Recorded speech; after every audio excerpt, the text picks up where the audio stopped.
말씀해 보시면 그들이 어린 양과 더불어 싸우려니와 어린 양은 만주의 주시요 만왕의 왕이시므로 그들을 이기실 터이요 또 그와 함께 있는 자들 곧 부르심을 받고 택하심을 받은 진실한 자들도 이기리로다 이렇게 말씀하고 있습니다. Hôm nay câu 14 chúng trên tranh chúng cường trẻ con sẽ được thắng vì là Chúa của các chúa, vua của các vua và những kẻ được kêu gọi, những kẻ được chọn cùng những kẻ trung tín đều ở vậy trẻ con cũng thắng được chúng nữa. 바로 그리스도를 대적하는 그런 영적 싸움이 일어날 것이다 그런 말씀입니다. Sắp tới sẽ phát sinh là chiến tranh là thuộc linh. 그래서 오늘 제목은 미래 재앙 시대 대비하라 그런 제목입니다. Hôm nay chủ đề là chuẩn bị thời đại thảm họa trong tương lai. 지난주 암송구절은 구원의 길은 선행도 아니다. 이사야 64장 6절입니다. Kinh Thánh tuần trước Esai đoạn 64 câu 6. 다 같이 암송하겠습니다. 시작. 무릇 우리는 다 부정한 자 같아서 우리의 의는 다 더러운 옷 같으며 우리는 다 잎사귀 같이 시들므로 우리의 죄악이 바람같이 우리를 몰아가나이다. 우리가 아무리 선해도 다 말라버리는 그런 잎사귀 같다. 그래서 우리는 늘 연약한 존재다. 그래서 복음이 필요하고 구원이 필요한 것이죠. Chúng ta quá yếu và thiếu gì đó cho nên là chúng ta cần Chúa Christ. 금주의 암송구절은 그리스도만이 구원의 길이다. 로마서 5장 8절입니다. Kinh Thánh tuần này là Roma đoạn 5 câu 8. 다 같이 합독하겠습니다. 시작. 우리가 아직 죄인 되었을 때에 그리스도께서 우리를 위하여 죽으심으로 하나님께서 우리에 대한 자기 사랑을 확증하셨느니라. 아멘. 그리스도께서 우리 죄를 위하여 죽으시고 부활하셨습니다. 그래서 우리의 구원의 길이 되셨습니다. Thì đấng Christ vì chúng ta chịu chết thì phục hồi. 지난주 강단 말씀은 과거 재앙 막는 선교란 제목으로 말씀 주셨습니다. Sứ điệp tuần trước là truyền giáo ngăn chặn thảm họa trong quá khứ. 예수님의 3년 공생애 동안에 우리의 잘못된 것을 버릴 것을 말씀하셨습니다. 3 năm cuộc đời không khái của Chúa Giêsu Ngài nói về những gì phải từ bỏ. 그리고 부활하셔서 감람산에 부르셔서 미션을 주셨습니다. Và Chúa ấy gọi môn đồ đến núi Olive và bảo anh ấy sắp xếp nó. 그러면서 너희는 성령 충만 받고 땅까지로 증인되리라 그런 중요한 세울 것을 말씀하셨습니다. Thì phải nhận là súng bắn Thánh Linh và sau đó thì đi lên. 그래서 파송해서 바로 도전하게 하셨습니다. Nó được gửi bằng cổ văn thì có điều gì đó thử thách. 그래서 마가다락방에서 시작된 전도운동이 로마까지 복음하는 그런 큰 역사가 일어났습니다. Bắt đầu vận động truyền giáo là từ phòng Mark sau đó thì đến Roma. 서론적으로 우리는 미래 시대를 준비해야 됩니다. Thì mở bài thì chúng ta phải chuẩn bị là thời đại tương lai. 오늘 요한계시록 이제 17장까지 왔습니다. Thì hôm nay là Huyền Khai là đoạn 17. 창세기부터 시작해서 한 장씩 해서 이제는 요한계시록 17장까지 왔는데 다음 주에는 또 18장 하겠죠. Lần đầu tiên chúng ta bắt đầu từ Sáng Thế Ký, bây giờ đến Khuyển Trang thì tuần sau là đoạn 18. 인간의 시작이 창세기에서 시작해서 이제 요한계시록 끝나게 되죠. Thì con người cũng là bắt đầu từ Sáng Thế Ký và kết thúc đến Khải Huyền. 창세기 1장 27절 보니까 하나님이 자기의 형상대로 우리 인간을 만드셨다고 했습니다. Sáng Thế Ký đoạn 1 câu 27 là Đức Chúa Trời sáng tạo con người bằng hình ảnh. 그리고 생육하고 번성하여 땅에 충만하라. 바로 축복을 주셨습니다. Và cũng là Đức Chúa Trời chúc phúc cho con người là chinh phục đất và trời đất. 그런데 인간이 불신앙 속에서 뱀의 말을 듣고 하나님을 배반하게 됐습니다. Nhưng mà con người lần đầu tiên là không bật tin lời Đức Chúa Trời, cho nên là cứ theo nghe lời con rắn. 그때부터 이 땅에 죄가 들어왔습니다. Từ đó thì bắt đầu thì tội ác. 그리고 그때부터 사단이 역사하게 됐습니다. Từ đó thì Satan bắt đầu. 요한계시록 12장 9절에 보니까 옛뱀 곧 마귀라고도 하는 사단이 천하를 꿰는 자라 그랬습니다. Kinh Thánh Khải Huyên đoạn 12 câu 4 là đó là con rộng, là nghĩa là Satan.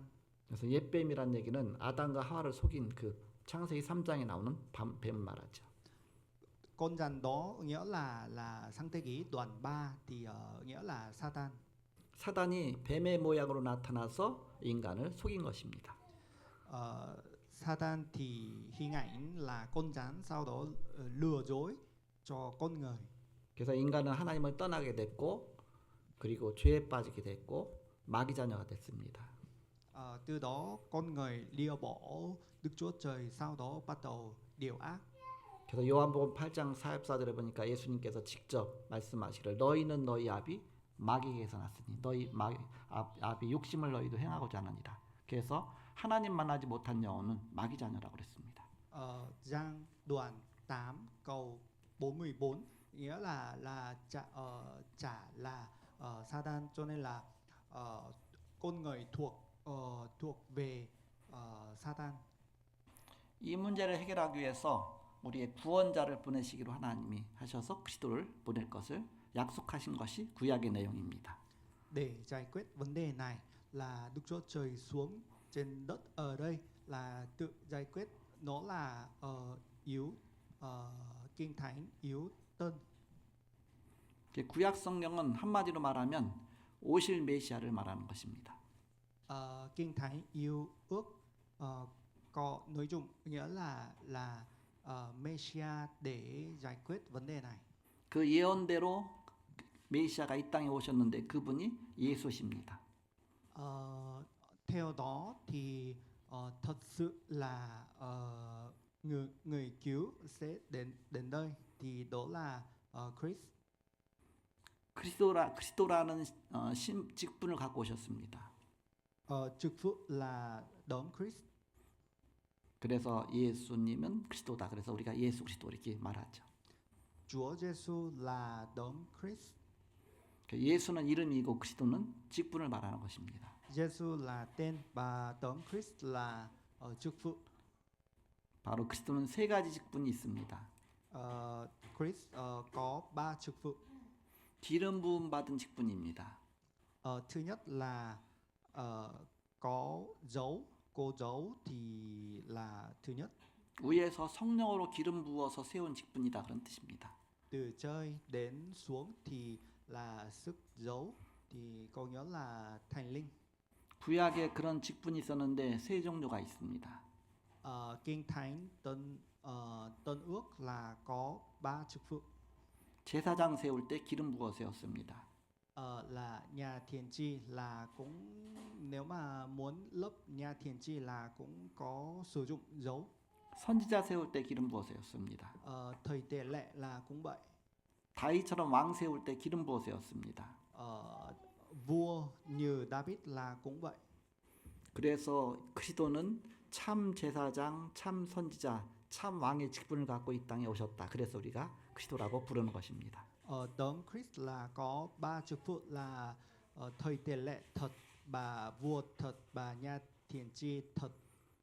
참 제사장으로 오셔서 우리의 모든 죄를 다 해결하셨습니다. Thầy tề lệ là có nghĩa là giải quyết với huyết là các tội con người. 참 왕으로 오셔서 사단의 권세를 깨뜨리셨습니다. Và cũng là Chúa Giêsu là vua, là phá hủy Satan. 참 선지자로 오셔서 하나님 만나는 길을 열어놓으셨습니다. Và nhà thiền tri là có là con đường gặp Đức Chúa Trời. 그래서 예수께서 가라사대 내가 곧 길이요 진리요 생명이니 나로 말미암지 않고 아버지께로 올 자가 없다고 말씀하셨습니다. Chúa Giêsu bảo là tôi là con đường và thật sự là cho nên là thông qua tôi là giải quyết được. 예수님 하나님 만나는 길이십니다. Chúa Giêsu là con đường giải quyết và gặp Đức Chúa Trời. 마가복음 10장 45절에 보니까 그는 우리의 대속물이 되셨다. 우리 죄를 위해서 십자가에 대신 죽으신 것입니다. Mark đoạn 10 câu 45 là Chúa Giêsu là chịu chết trên thập tự giá để giải quyết vấn đề này. 그리고 죽으신 다음에 하나님이란 증거로 부활하셨습니다. Sau khi Chúa Giêsu chịu chết, sau đó thì là phục sinh lại, là đó là chứng cứ. 부활하셔서 죽음의 권세, 음부의 권세, 사단의 권세를 깨뜨리시고 승리하셨습니다. Sau khi phục sinh lại là chiến thắng, là âm phủ quyền thế của Satan. 빛으로 오신 이 그리스도를 내 마음에 영접하면 나는 구원받는 것입니다. Thì là Chúa Giêsu đó là như ánh sáng, thì cứ mời trong lòng thì chúng ta còn Đức Chúa Trời được. 사람이 마음으로 믿어 의에 이르고 입으로 시인하여 구원에 이른다고 했습니다. Con người nếu mà cứ thổ lộ là theo lời Đức Chúa Trời thì là giải quyết được. 예수님을 나의 구주로 믿고 영접하면 믿으면 하나님 자녀가 되는 것입니다. Nếu mà chúng ta mở lòng của tôi, sau đó thì mời Chúa Giêsu thì chúng ta con Đức Chúa Trời được. 이때 우리의 근본 문제가 해결됩니다. Lúc này thì giải quyết được là vấn đề cơ bản. 창세기 3장의 그 원죄 문제가 해결됩니다. Và cũng là vấn đề là nguyện sang thế kỷ đoạn 3. 하나님 자녀되고 천국에 가게 됩니다. Chúng ta con Đức Chúa Trời được, và cũng chúng ta có quyền thế là 우리는 이 땅에 하나님 자녀된 신분 갖고 이 땅에서 하나님의 뜻을 이루는 것입니다. chúng ta là con Đức Chúa Trời, cho nên là cứ tân hương. 그래서 구약에서는 예수님 오실 것을 예언한 것입니다. Thì tân ước nghĩa là dự kiến là Chúa Giêsu sẽ đến. 그 신약에서는 우리의 구원의 길을 다 완성하셨습니다. Và tân ước là hoàn thành được là các vấn đề là xử lý xong. 이제 말세 시대를 살아가는 우리는 이 구원의 길을 전하는 것입니다. Thời kỳ tân thế thì chúng ta cứ truyền giáo là phúc âm này. 그래서 마태복음 24장 14절에 보니까 이 천국 복음이 땅까지로 증거된 후에 그제 끝이 오리라고 말씀하셨습니다. Matthew đoạn 24 câu 14 là phúc âm này là truyền giáo tân thế, sau đó thì là thế gian này là xong. 이제 오늘 요한계시록 17장에 보면 이제는 세상이 다 끝나는 시점입니다. Khai huyền là đoạn 17 là thời điểm là thế gian này sẽ xong.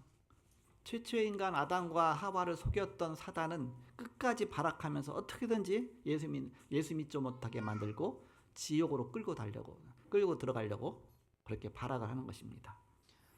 Con người bị lừa dối từ Satan, thì Satan cứ là ngăn chặn là chuyện này. 그래서 요한일서 3장 8절에 보니까 하나님의 아들이 나타나신 것은 마귀의 일을 멸하라 하심이라고 말씀하셨습니다.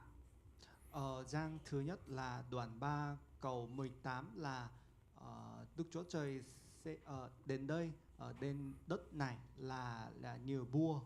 오늘 요한계시록 17장에는 이제 마귀의 일을 완전히 멸하시는 그런 순간입니다. Điểm khai huyền là đoạn 17 là Chúa thì chiến thắng Satan. 요한계시록은 여러 가지 비유로 말씀하고 또 은유적인 그런 걸 내용을 이렇게 말씀하셔서 파악하기가 좀 힘들죠. Sách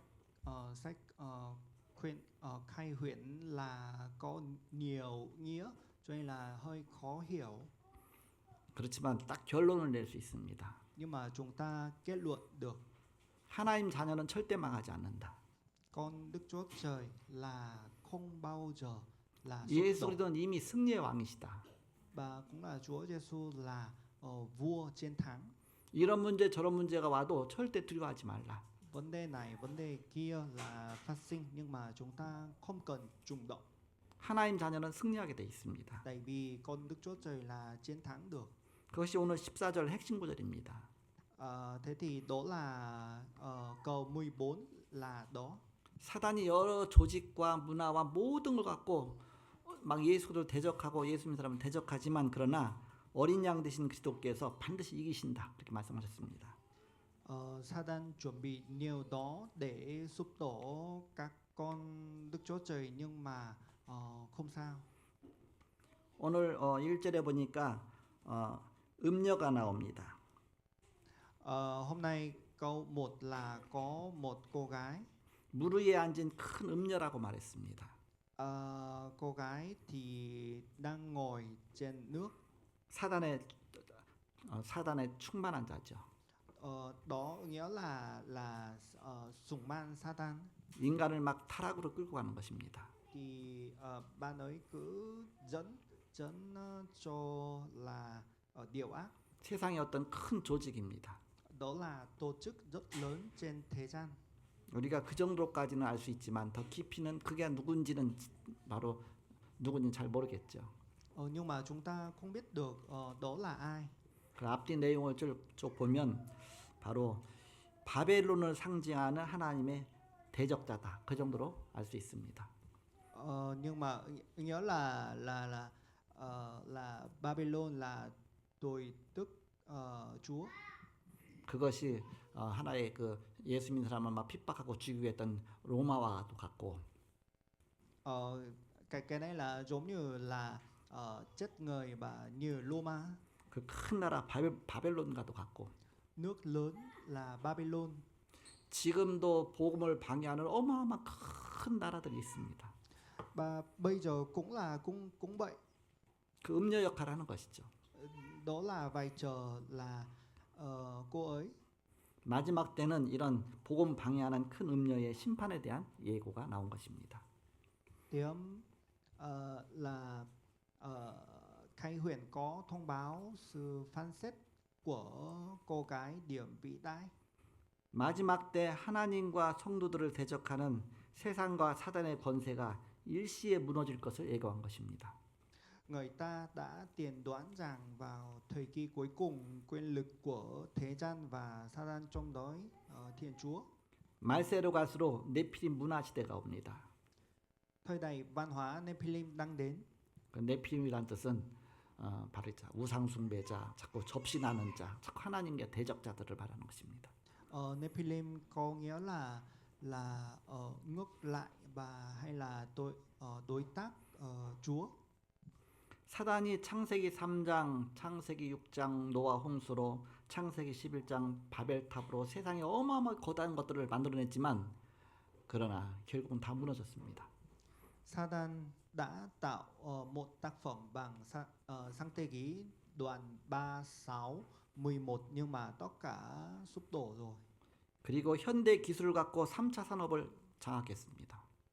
Và cũng là chúng ta đã thống trị ngành thứ ba và công nghệ sẽ nhưng mà quản trí rồi. 그리고 4차 산업도 다 거의 다 장악해 가고 있습니다. Và họ cũng thống trị ngành thứ tư. 이제 앞으로 오는 5차 산업은 바로 우리가 복음 위에서 우리가 중요한 응답을 받아야 됩니다. Doanh nghiệp thứ 5, cái này cũng chúng ta phải chuẩn bị để chiến thắng. 그래서 5차 산업은 우리 렘넌트들의 것이다. Ngành thứ 5 thì thuộc về remnant. 왜냐? 너무너무 타락하는 시대요. 너무너무 정신적으로 시달리고 인생이 다 사람이 다 돌아버린 시대가 오기 때문에 그때 복음 아니면 살릴 수가 없습니다. Tại vì thời đại này là vấn đề thuộc linh rất nhiều cho nên là chúng ta phải chinh phục này. 사단이 대중문화를 만들어서 다 장악해 버립니다. Và Sa-tan cũng tạo ra và thống trị nền văn hóa đại chúng. 그 네피림 시대 정도가 아니라 이제 네피림 제자 시대가 옵니다. Thời đại của các đệ tử Nephilim đang đến. 점점 명상운동 갖고 네피림을 만들어냅니다. Họ cũng vận động thiên tập. 그들이 막 곳곳마다 치유운동을 합니다. Họ cũng làm bài tập chữa bệnh. 그래서 학문운동을 합니다. phong trào học thuật 그 속에 복음만 빠진 것입니다. nhưng mà không có phúc âm. 그러다 보니까 엄청난 후유증 시대가 오게 됩니다. Cho nên là thời đại hậu quả đang đến, 가면 갈수록 정신병 시대가 옵니다. thời đại của bên tâm thần đang đến, 원택 경제 시대가 옵니다. thời đại của nền kinh tế ôn thếch đang đến. 지금 뭐 은행 갈 필요도 없습니다. Bây giờ không cần đến ngân hàng, 그냥 주식도 핸드폰 하나 갖고 앉아서 그냥 다 금방 다 끝냅니다. chúng ta cũng mua được cổ phần điện thoại. 앞으로는 원택 전쟁 시대가 옵니다. Cũng là thời đại chiến tranh ôn thếch đang đến. 전쟁도 막 AI가 가서 하는 겁니다. Chiến tranh cũng là AI tự xử lý. 지금도 드론 갖고서 그냥 뭐 드론이 그 무시한 그런 무기보다 훨씬 활용도가 높죠. Bây giờ cũng là trong chiến tranh là giống như máy bay nhỏ drone là cũng tự làm. 그 싸우는 사람은 전쟁터에 있는 것이 아니라 그냥 빵카 안에서 그냥 영상으로 보면서 조종하는 겁니다. Người điều khiển là cũng không cần tham gia trực tiếp được, cứ là cái điều khiển được. 마지막 때 교회 혼란 시대가 옵니다. Và thời đại cuối cùng là cũng hoảng loạn. 마태복음 24장에 예수님께서 말씀하셨습니다. 말세 재앙 시대가 올 것이다. Matthew đoạn 24 là thời đại tai họa trong những ngày sau rất đang đến. 마태복음 25장에 교회 혼란 시대가 올 것이다. Matthew đoạn 15 thì một thời đại hỗn loạn hội thánh. 디모데후서 3장에 사도 바울은 말세 시대 때 고통하는 때가 온다 그랬습니다. Timôthê thứ 2 đoạn 3 thì thời kỳ đau khổ sẽ đến. 그래서 요한계시록 12장에 보니까 영적 혼란 시대다 그렇게 말씀하고 있습니다. Khai Huyền đoạn 12 một thời đại hoảng loạn về tâm linh. 복음이 답이 없다 보니까 가면 가서 집단 여론 폭력 시대가 옵니다. Thì chúng ta không có phúc âm cho nên là rất là hoảng loạn. 오직 그리스도가 아닌 오직 복음이 아닌 다원론 시대가 옵니다. Và cũng là thời đại đa nguyện đang đến. 그래서 모든 종교는 다 같다 그렇게 합니다. Họ nói rằng tất cả các tôn giáo là đều giống nhau. 그러면서 그리스도만 모르게 하는 겁니다. Nhưng mà họ ngăn chặn mọi người biết đến Chúa. 결국 그리스도 모르면 구원의 길이 없습니다. Cho nên là chúng ta không biết được gặp Đức Chúa Trời. 사단의 전략이죠. Đó là chiến lược của Satan. 사도행전 4장 12절에 다른 이로서는 구원받을 수 없나니 천하 사람 중에 구원받을 만한 다른 이름으로 우리에게 주신 일이 없다고 말씀하셨습니다. Các sứ đồ đoạn 4 câu 12 là duy nhất thông qua Chúa Giêsu là biết được phúc âm. 그리고 성차별 금지 시대가 옵니다. Và cũng là thời đại cấm phân biệt giới tính.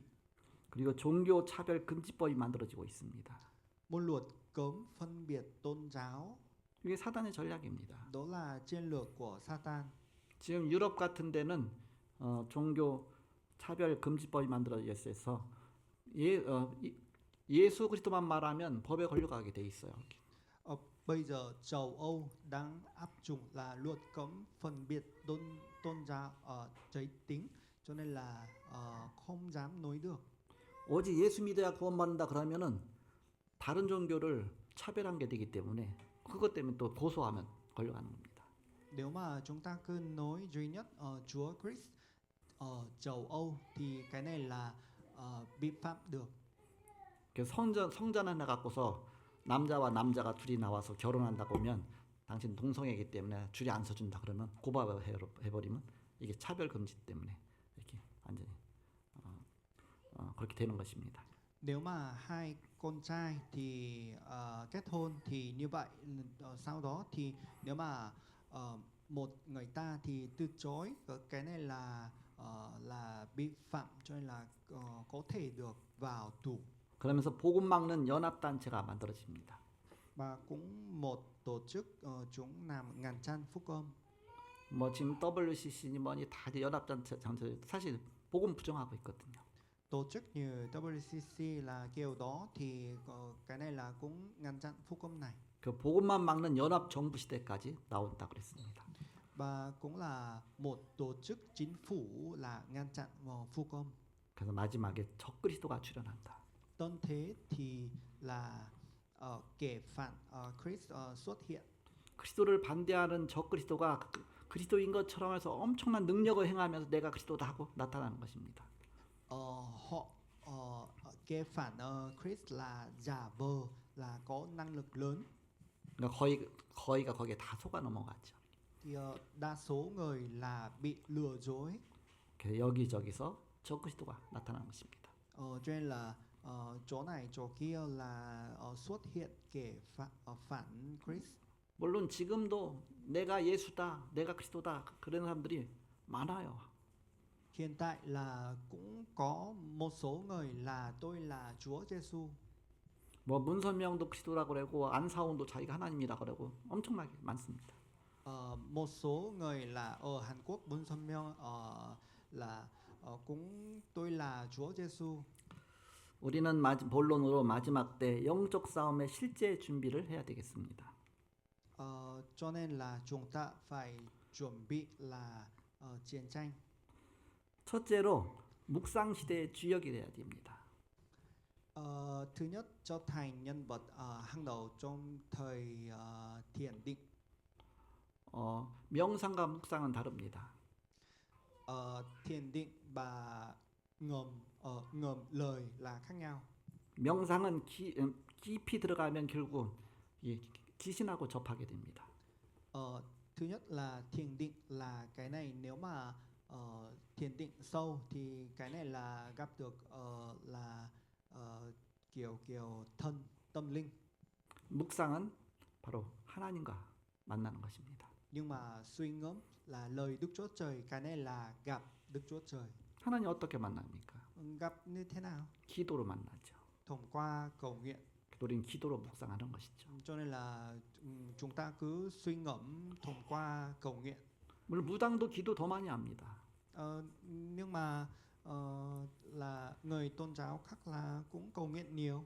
절에 가도 막 불공돌이고 엄청나게 막 100일 기도 막 엄청나게 기도하죠. Cũng là người mục vụ trên Chúa cũng cầu nguyện nhiều. 그 대상이 틀립니다. Nhưng mà đối tác khác nhau. 우리는 명상이 아니라 묵상이다. Chúng ta không phải là thiền định, chúng ta suy ngẫm. 이때 영적 서밋으로 가게 되는 것입니다. Lúc này chúng ta summit được 영적의 가장 높은 단계로 가게 되죠. là đỉnh cao thuộc linh. 프라이어리티에서 삶의 우선순위가 무엇인가? Ưu tiên là priority là cuộc sống là gì? 내가 하는 사역의 우선순위가 무엇인가? Các ưu tiên là của nhiệm vụ là gì? 오직 우리는 복음, 영적 서밋으로 가야 합니다. Chỉ đi đến đỉnh cao phúc âm và tâm linh. 성경의 렘넌트 7명들은 다 영적 서밋으로 간 가장 이 복음을 누린 사람들입니다. Bởi Lemnon trong Kinh Thánh là cũng là tận hưởng cái này. 영적 서밋의 삶을 내 삶 속에 적용시키면 이제는 기능 서밋으로 가게 되는 것입니다. Cuộc sống đỉnh cao nếu mà tận hưởng cái này thì cũng là kỹ thuật đỉnh cao được. 영적 서밋으로 안 가고 기능 서밋으로 가면 엄청난 시달림이 옵니다. Nếu mà chúng ta không có là tận hưởng đỉnh cao thuộc linh thì là cái này vấn đề rất lớn. 세상에서 기능이 탑에 올라갔지만 나중에는 영적 문제가 와서 그것 때문에 완전히 무너지는 것입니다. Mặc dù kỹ thuật cao nhưng mà chúng ta không có sức, cho nên là có vấn đề tâm linh. 왜 이름 있는 최고의 그런 연예인이 왜 갑자기 자살합니까? Tại sao người nổi tiếng thì là có nhiều cái gì đó, nhưng mà tại sao sư tử? 영적 바로 문제가 온 것이죠. Đó là có vấn đề lớn. 그 다음에는 내가 갖고 있는 기능 갖고 세상을 살리는 문화 서밋으로 가게 되는 것입니다. Và thông qua kỹ thuật của tôi thì chúng ta là chinh phục được văn hóa. 그래서 우리는 먼저 영적 서밋으로 가야 된다. Thứ nhất là đỉnh cao thuộc linh.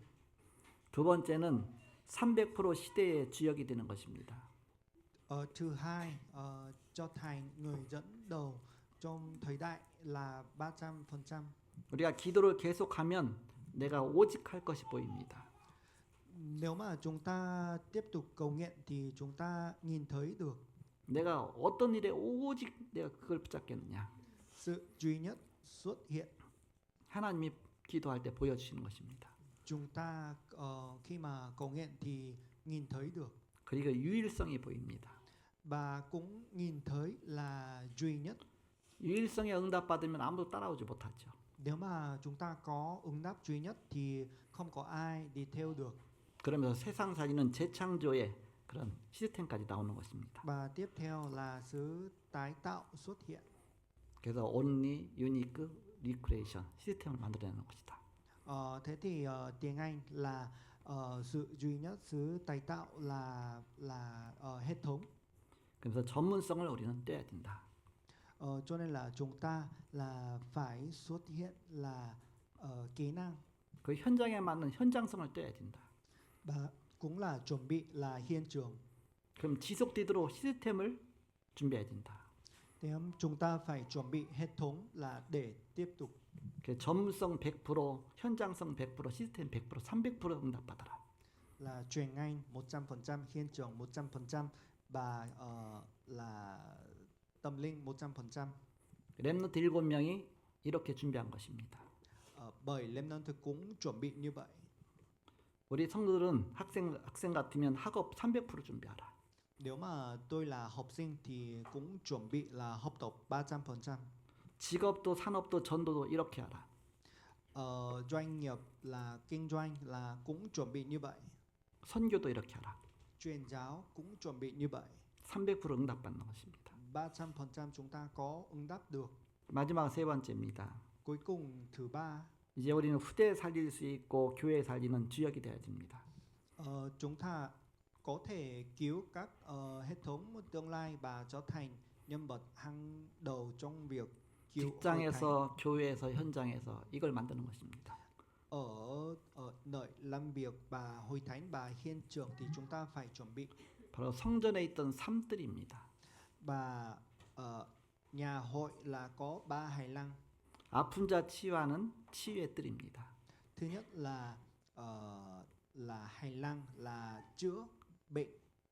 사도행전 13장, 16장, 19장 치유 역사가 일어났죠.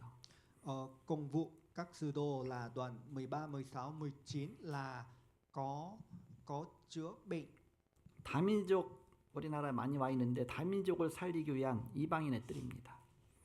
Đa dân tộc cũng là nhiều người đến Hàn Quốc rồi thì là cũng là hành lang là người nước ngoài. 렘넌트 키우는 회당이 곳곳마다 있었습니다. 바로 아이들의 뜰입니다. Hành lang cho trẻ em. 이제 레저 시대가 오기 때문에 우리는 금토일 시대의 증인이 돼야 된다.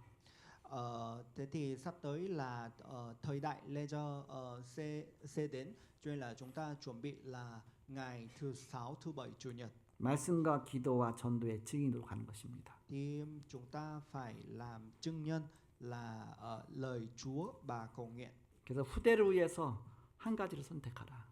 Chúng ta cứ chọn một cái để thế hệ sau. 프리메이슨이 아니라 홀리메이슨, 즉 성전 준비라든지 복음에서 기념관을 남기든지 그런 홀리메이슨이 되라.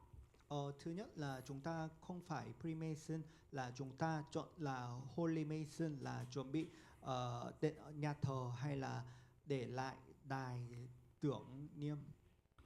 그리고 제3문화권에 있는 TCK, CCK, NCK 바로 이 문화가 없는 아이들 이들 살리는 비밀 결사가 되든지 하라.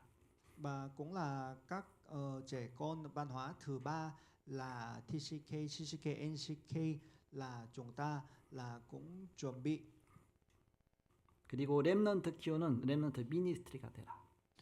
Cũng là chúng ta trở thành được Remnant Ministry là truyền nội dưỡng thế hệ sau. 렘넌트는 지금 자라나는 우리 후대들이죠. Remnant có nghĩa là các trẻ con. 바로 그루터기입니다. Đó là con lại. 결론으로 우리는 결단부터 해야 되겠습니다. Kết luận là chúng ta phải quy định trước. 24 기도의 사람끼리 연결하라. kết nối là người cầu nguyện 24 giờ. 24 기도팀입니다. Đó là một đôi là cầu nguyện 24 giờ. 우리가 이제 연말을 맞아서 40일 집중 기도 기간입니다. Thì lần này cuối năm chỉ là bây giờ đáng cầu nguyện là 40 ngày. 우리가 40일 집중 기도하면서 하나님은 많은 응답을 예비하셨습니다. Chúng ta đáng tập trung cầu nguyện 40 ngày. 지난 주간에는 제주 지교회 비전 지교회 장소를 우리가 새로운 곳으로 다시 계약을 했습니다. Tuần trước thì hội thánh là đảo Jeju thì là chuyển nhà mới được. 바울 서신 14권을 보면 첫 장이나 아니 마지막 장에 반드시 기도해 가는 것이 나옵니다. Qua quyển 14 là thư Phaolô thì có nhiều gì đó. 내가 항상 너희를 위해서 기도한다. Tôi luôn luôn là cầu nguyện họ. 내가 너희를 생각할 때마다 감사하면서 기도한다. Tôi luôn nhắc đến là cảm tạ Chúa. 바로 이런 비밀을 누리는 것입니다. Chúng ta thì là tận hưởng bí mật này. 기도의 300%를 누린 것입니다. Thì chúng ta tận hưởng cầu nguyện 300%. 바로 24 기도하는 것입니다. Và cũng cầu nguyện 24 giờ. 3 집중하면 24가 됩니다. Nếu mà chúng ta tập trung vào 3 cái thì 24 giờ được. 아침에 기도하면서 집중하면 우리 미래를 보장합니다. Buổi sáng thì chúng ta tập trung cầu nguyện. 그러면서 낮에 기도하면서 성령님도 받습니다. Ban ngày chúng ta cứ đi theo hướng dẫn Thánh Linh. 그 밤에 우리가 자기 전에 집중 기도하면서 말씀으로 답을 얻는 것입니다. Buổi đêm thì chúng ta tập trung là cầu nguyện và cũng nhận ứng đáp. 3 집중하면서 모든 사람을 살리는 것입니다. 3 tập trung thì là cứu được mọi người. 그래서 또 전도를 위한 3 세팅입니다. Truyền giáo là có 3 cái setting. 사람들이 올 수 있는 플랫폼부터 만들어야 되죠. Thứ nhất là chúng ta phải làm là nền tảng. 메신저가 있어야 되겠죠. 파수망 됩니다. Phải có là người truyền đạo messenger. 서로 소통하는 안테나입니다. Và thứ hai là có là giao tiếp để antenna. 바로 이 3 세팅이 되어야 된다. Đó là 3 cài đặt. 그리고 문제와 위기 갈등은 다 기회다. Vấn đề và nguy kịch và các vấn đề này là đó là cơ hội. 바로 3응답입니다. Đó là 3 ứng đáp. 그래서 우리가 이제 연말 연시를 맞아서 하나님의 나라 임하도록 이렇게 24 기도해야 되겠습니다. Cuối năm và năm mới thì chúng ta phải chuẩn bị là nhận ứng đáp thì từ Đức Chúa Trời. 그리고 우리 교회 성전 준비를 놓고 계속 기도하시기 바랍니다. Và cũng là chúng ta tiếp tục cầu nguyện là chuyên nhà hội thánh mới. 하나님이 25 응답을 주실 것입니다. Thế thì Chúa thì sẽ cho ứng đáp 25 giờ. 영원이란 작품을 주실 것입니다. Tác phẩm mãi mãi sẽ đến. 미래 재앙 시대 준비하고 대비하는 증인의 축복 누리시는 저와 여러분이시길 믿음 축복합니다. Các thánh đồ là chúc phúc là chứng nhân là các chúc phúc này. 이 시간 옆 사람을 축복하겠습니다. 당신은 구원받은 하나님의 자녀입니다. 하고 축복하세요. 미래 재앙 대비하는 전도자입니다. 축복하세요. 영적 싸움에 승리합시다. 기도하겠습니다. 하나님 감사합니다. 오늘도 말씀 주시고 함께 하심을 감사합니다. 하나님 주신 말씀 따라가게 하시고 말씀이 성취되게 하시고 하나님의 은혜 속에 한 주간도 승리하는 온 성도가 되게 하여 주옵소서. 예수님의 이름으로 기도합니다. 아멘.